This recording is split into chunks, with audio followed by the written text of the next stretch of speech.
Everyone's heard of the Holocaust, and people rely on the distance between the past and the present for safety, kind of to hide behind, well, that was in the past, but you can't deny the fact that everyone said never again.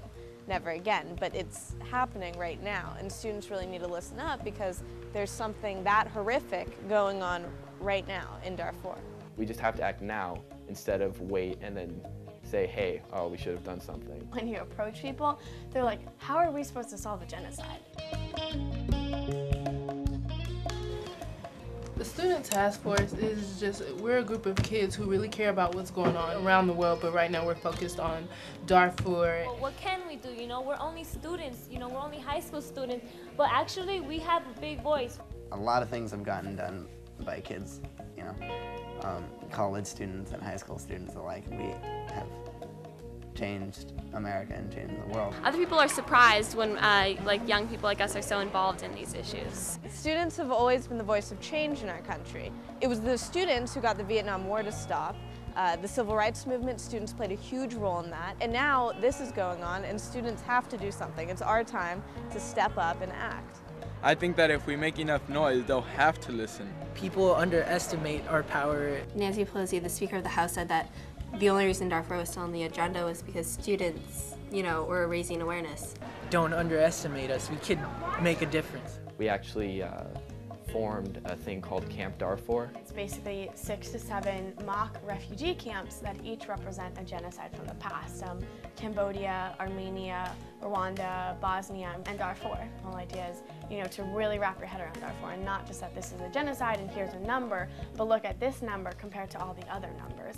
And you can see at such a fast pace, you know, we don't want it to be another Holocaust. People were actually interested and asked me questions and came up to me and wanted to know what they could do and sign petitions. We organized a call-in day within our school where we asked students to call the White House to leave a message to tell them that Darfur should be on the agenda and should be very high on the agenda.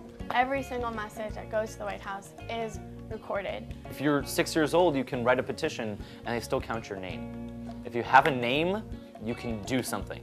Petitions are just proof that people want to change. You know what, we do make a difference with the 2,000 petitions that we got signed for Jane Harman, the 200 for Barbara Boxer. And then because of that, the senator has to listen. He's a representative of us, so he has to listen to us. Most people think about us and they think that we don't care, but if we show that we do care and we're actually trying to make a difference, maybe they'll stop and think, well, if they're doing it, why can't I?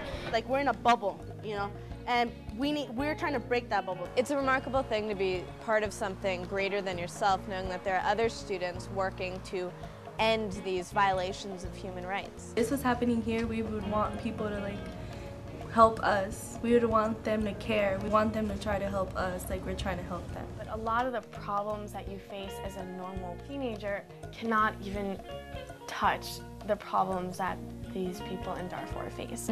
They don't have the freedom of going to school, being with their friends. Teenagers have influence over each other. If you get enough people to believe in something as strongly as you do, then you will make a difference. Start raising awareness and go from there. You have to act. When you have the information, you have no excuse to say, oh, I didn't know. I know it's cheesy, but we are the people of the future.